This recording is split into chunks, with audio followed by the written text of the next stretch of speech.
Presentation of Idaho Reports on Idaho Public Television is made possible through the generous support of the Laura Moore Cunningham Foundation, committed to fulfilling the Moore and Bettis family legacy of building the great state of Idaho, with additional major funding provided by the estate of Darrell Arthur Kammer in support of independent media that strengthens a democratic and just society, and by the Hansberger Family Foundation, by the Friends of Idaho Public Television, the Corporation for Public Broadcasting, and donations to this station from viewers like you. Thank you. Lawmakers are looking to wrap up their business and head home, but there are still some major policy questions yet to be resolved. So will the rush to the exits leave some unintended consequences in statute? I'm Melissa Davlin. Idaho Reports starts now.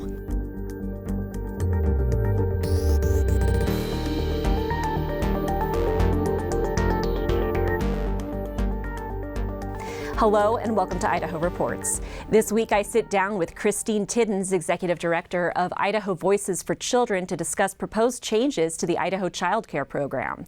Then Senator Doug Okuniewicz and Senate Assistant Minority Leader James Ruchti share their thoughts on the waning days of the 2026 legislative session. Finally, Toni Lawson of the Idaho Hospital Association joins me for a conversation on issues and opportunities facing rural hospitals. But first, on Wednesday, the House passed a bill that would make changes to the Idaho Digital Learning Alliance, the state's virtual education provider, in an attempt to eliminate duplicate programming and narrow the scope of IDLA's services. I can't vote for this. This hurts my school districts and even the private schools up there. We've had some charter schools and larger districts having entire grade levels take an IDLA course. Is that what it's for? That was not the intention when it began, nor should be the intention here. The proposal would cut IDLA's budget in half. That bill now advances to the Senate. Superintendent of Public Instruction Debbie Critchfield raised concerns about cuts to the program. Last Friday, in a press release, Critchfield said, in part, Idaho's own state-created provider, the Idaho Digital Learning Alliance, was reduced by 52%, while other virtual programs saw cuts of just 1.8%. If fairness is the goal, we need to make sure our actions reflect that, especially when it comes to a program that was created to meet the needs of Idaho families. Cancer patients in Idaho could soon be able to find less expensive insurance coverage for certain treatments. On Wednesday, the Senate approved a bill that would require health insurers to cover oral and IV anti-cancer medications under the same cost-sharing mechanisms, which cancer advocates call oral parity. IV cancer treatments are typically given at a hospital and billed through that insurance system on the back end, while oral medications are prescribed at a pharmacy and typically paid for up front. Supporters say this will save patients money and time. I have a kiddo that's been going through this process for the last couple of years, and as his mother, have had the privilege, the opportunity to spend numerous hours with him. Fortunately, he is now able to take oral medications, and he's in a maintenance phase right now. So that has really opened up a lot for him. This is supposed to be my going home bill. I'm so happy to see this come to fruition. It was in my freshman year as a legislator that I worked on the same issue. And it took 12 years, but it's here, and I'm just so thankful. That bill now heads to Governor Little for final sign-off. Another bill headed to the governor's desk this week seeks to block harmful addiction habits on social media platforms like Facebook and Instagram from reaching young Idahoans. Producer Logan Finney sat down on Wednesday after the final House vote with the bill's sponsor, House Majority Caucus Chair Jaron Crane, to discuss the requirements and concerns about privacy. So if you read the bill, everything that was in that section was telling you this is what they are doing. So no, we're not going to be collecting any information from the kids. We're not going to do that. Age estimation is different than age verification. And actually, the Ninth Circuit just ruled recently that age estimation is absolutely supported by the Constitution. You can do it. Age verification is a different thing. So we'll be using age estimation. And how are they going to do that? The same technology that they're using to find out who is Logan, what does he like, what is he interested in. They find out your demographics to know what you like, to know how to market you. That's why your feed has some of those ads that you're like, that's interesting. They learn you. And so if they can do that, they can use that same thing to estimate to 80 to 90% accuracy how old a child is. And that's what we're going to ask them to do. They won't be collecting any data. You can find the rest of Logan's interview with Representative Crane online on the Idaho Reports YouTube channel or wherever you listen to podcasts. Also on Wednesday, the Senate Health and Welfare Committee advanced a bill regarding the Idaho Child Care Program, or ICCP. The proposal does three major things: changes eligibility for families, including adding work or school requirements for parents and creating higher bars for income and assets, creates fraud prevention mechanisms, including mandated financial audits for nonprofit daycare centers, and giving the state attorney general authority to pursue prosecutions in cases of suspected fraud, and moves the parameters for the program from administrative rules to statute. We caught up with bill co-sponsor Representative Jordan Redmond on Wednesday. I mean, I think it's just really making sure that we have integrity in the program. I think that's super important with what we've seen in Minnesota. And so I think this will build the strongest integrity in the daycare program and the child care in the country. But not everyone agreed that this legislation was the best approach to making changes to ICCP, with some expressing concern that it creates too many hurdles for families and daycare participation, and others arguing the program shouldn't exist at all, as government shouldn't be in the child care business. Not to mention that really this isn't the original intent of government to be in child care. That is best left up to the family, to the church, to the grandmas, to the neighbors. Ultimately, the bill narrowly passed out of committee. After the vote, I sat down with Christine Tiddens, Executive Director of Idaho Voices for Children, to hear her concerns with the bill. Thanks so much for joining us. Can you outline your major concerns with this proposal? Yeah, I mean, really, it kind of took us by surprise. The bill popped up. We didn't get any input on it. I don't know of any providers or parents who really had a say. And so by taking all of the rules and putting them into statute, it's not a clean transfer. And really what it is a total rewrite of the Idaho Child Care Program on top of the program integrity language that the sponsors, I think, really were aiming to get added. And so let's talk about how many kids specifically might be affected by changing the eligibility. So the Idaho Child Care Program serves about 6,500 Idaho kids across Idaho, across the state, and they receive services in about 1,000 providers. So when we talk about the Idaho Child Care Program, we're talking about a program that helps thousands of parents be able to afford childcare and go to work, and then keep these businesses in operation that are so key, the backbone to our economy. This is a year where a lot of people are taking some haircuts with their budgets, right? Why should this program be any different? The Idaho Child Care Program is primarily a federally funded program.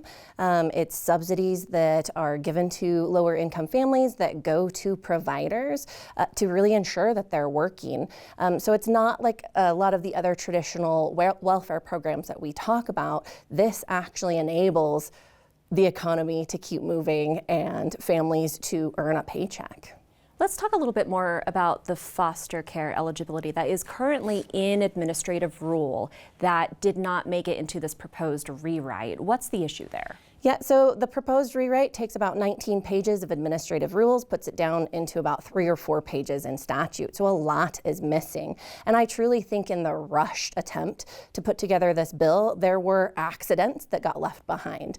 And one of the issues that I had brought up was exclusions to eligibility income. So foster families currently participate in the Idaho Child Care Program. So their foster children can go to child care centers near them and receive the full subsidy. With this rewrite, the exclusion of foster parent income was unintentionally left out. So this could affect, the hundreds of foster children who currently participate in the program, and long term, really threaten the ability of foster families to take children into their home if they can't have affordable childcare. I mean, childcare is so expensive, it likely would be a wash or cost even more to pay for foster for childcare for a foster child than it would be for the subsidies that you get for being a foster parent. There was some indication within the meeting from the Director of Health and Welfare that omission was inadvertent, that they didn't mean to. Do you have any sense that they're going to go back and try to fix this if this proposal does advance after it passed out of the Health and Welfare Committee? I am not certain. There was a motion made in committee to send it to the amending order, and that motion didn't even receive a second. So I don't have an anticipation that it will happen, especially as things are moving so quickly. I agree. I think it was unintentional. The question is there a route to fix it? And do we have time to do it this legislative session? There was a lot of discussion in the proposal around fraud prevention, making sure that the Attorney General has the ability to investigate and pursue charges against people who are accused of fraud, making sure that there are back checks to make sure that people are using the money as intended. Does Idaho Voices for Children oppose those proposals? No, and looking at the federal regulations and requirements around what is being called program integrity, or looking into investigations of fraud, that language is pretty straightforward. I will say, talking to providers across the state, they are being really good sports. They are doing everything right. They're following the rules. All of them received reviews or audits in the last several months to prove that they're doing everything right. If we want to really talk about program integrity being the purpose of legislation, then I'd recommend moving forward just with that. And if we're unintentionally leaving out other pieces of really important child care infrastructure, that we take time to address that together with the industry experts. Some people who opposed this bill didn't oppose it because they felt like it would hurt families. They thought that government didn't have a place in child care in the first place. What would you say to those critics of the ICCP program? Child care is so key to families being able to make it paycheck to paycheck and to really get ahead. The cost of sending a little one is usually more than college tuition, more than a mortgage on a house. It is incredibly expensive. And so it is an important economic support to help folks, parents, stay ahead and be able to work while they know that their children are in safe settings. All right.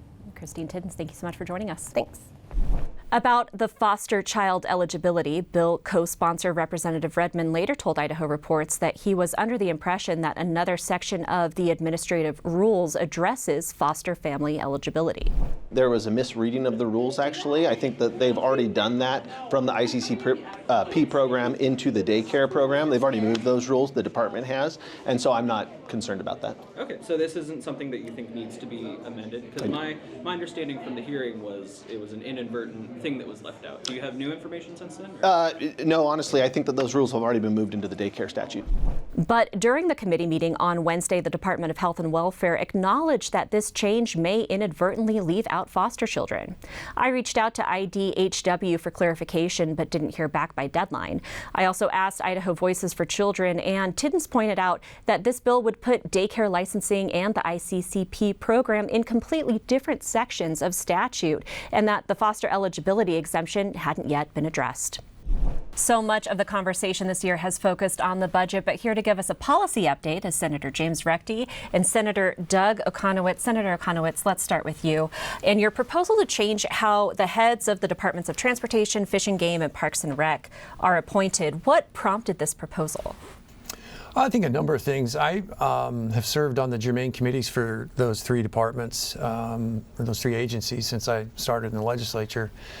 And one of the things that I noticed, and I know other folks noticed, because I've talked to other legislators, is that because they are semi-autonomous, basically, the directors are not appointed by the governor, they're never confirmed by the Senate, they tend to push a little bit more into the what I call the policy-making arena than I like. And not always, but oftentimes. And, I have a number of examples that I shared in committee and stuff with our regarding Parks and Rec and Fish and Game.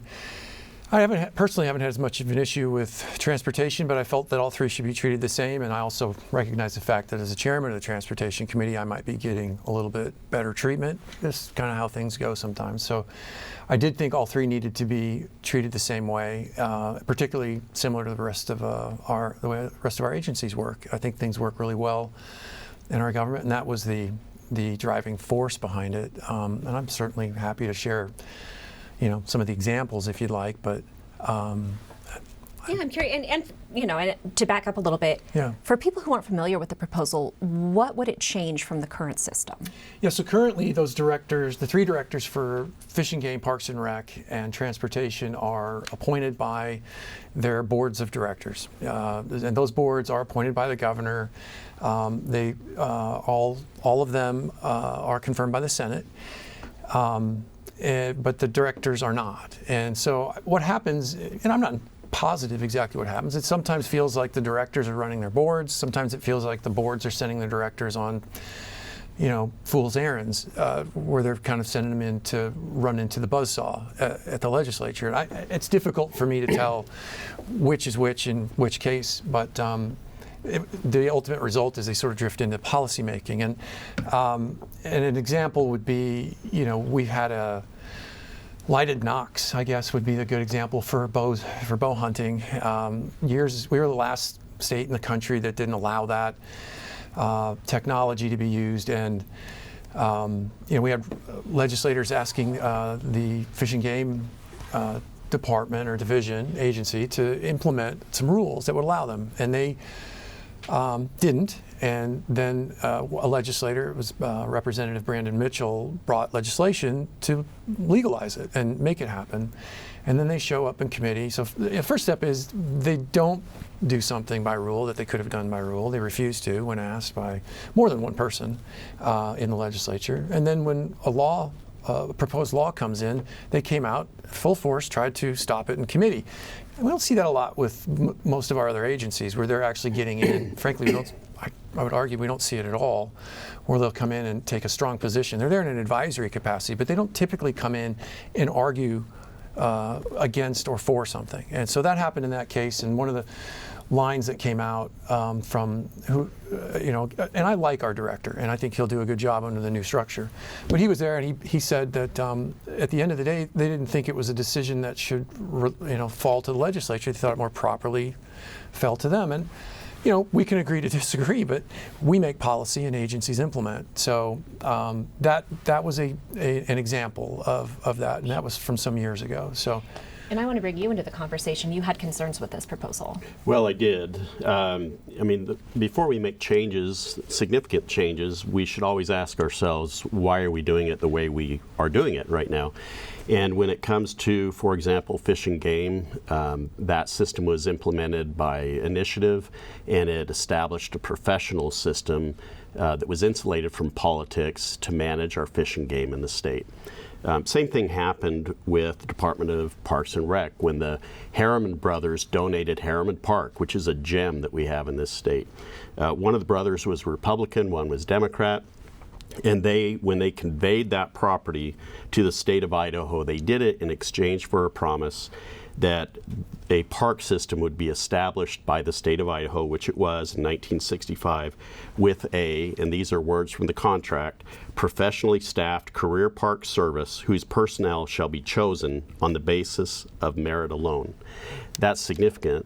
They recognize, which we will see a change in how these departments are run. They will pay more attention to politics. They will pay more attention to chairman of certain committees. They'll pay attention to leadership. They'll pay attention to the governor's office more, to our detriment.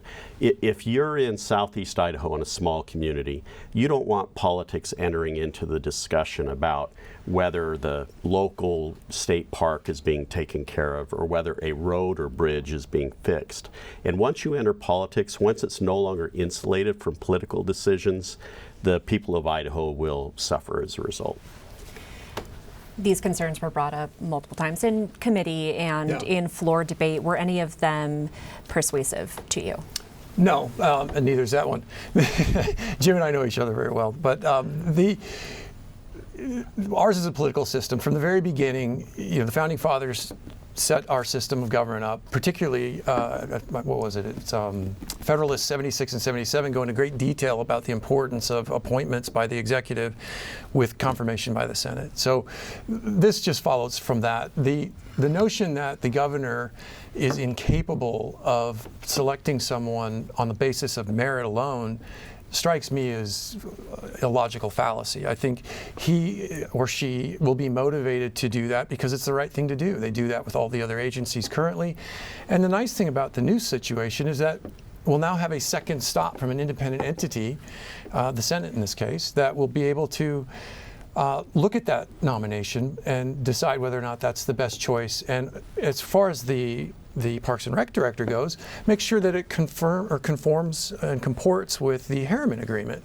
So you've got two bites at that apple, as opposed to today, where you have political appointees who hire that director, and that director serves at their pleasure today. It could be fired today by that entity, and there's not a second group to confirm or make sure that they're picking the most qualified person for that position. And that's not to say that I don't think the current director is qualified. I think she is. She does a great job and will continue to do so.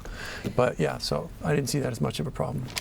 You just had a proposal go to the governor after passing unanimously, slightly less controversial, on guardianship and conservatorship.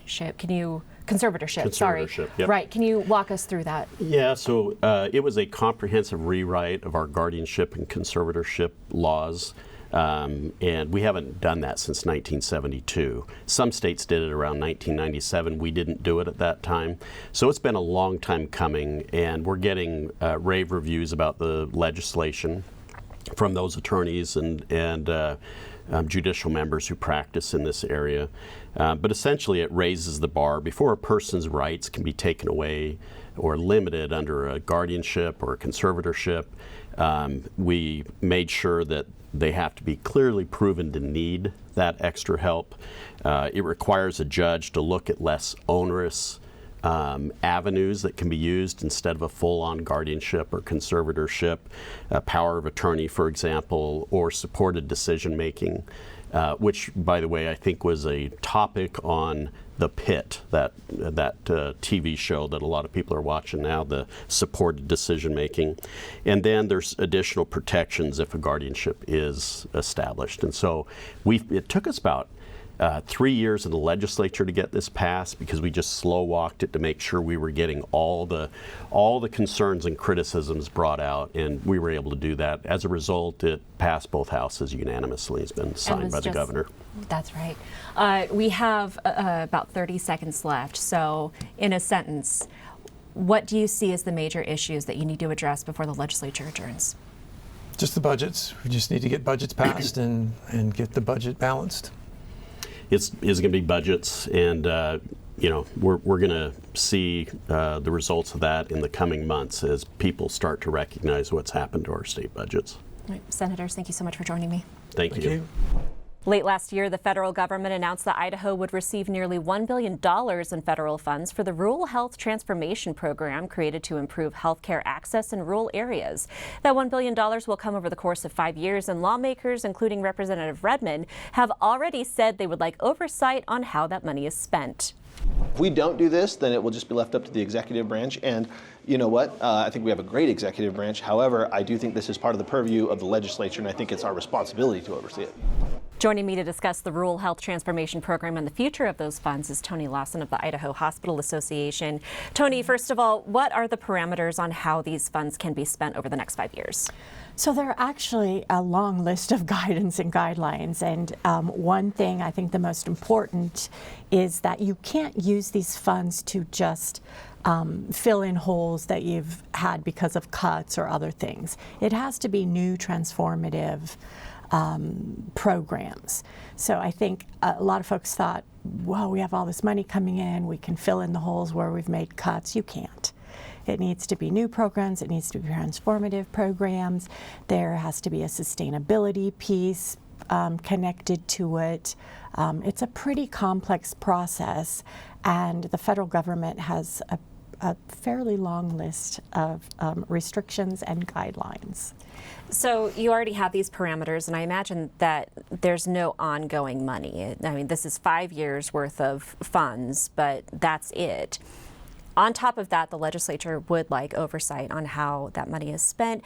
How does the Idaho Hospital Association feel about those proposals? We understand the urge, or the desire to have oversight. I think our concern is whether or not oversight slows the process. There is a very limited timeline on what you have to do to use these funds, and the first year of funds have to be obligated by October 30th. And so our concern right now is oversight's fine, but let's not make it so burdensome that it slows the process down.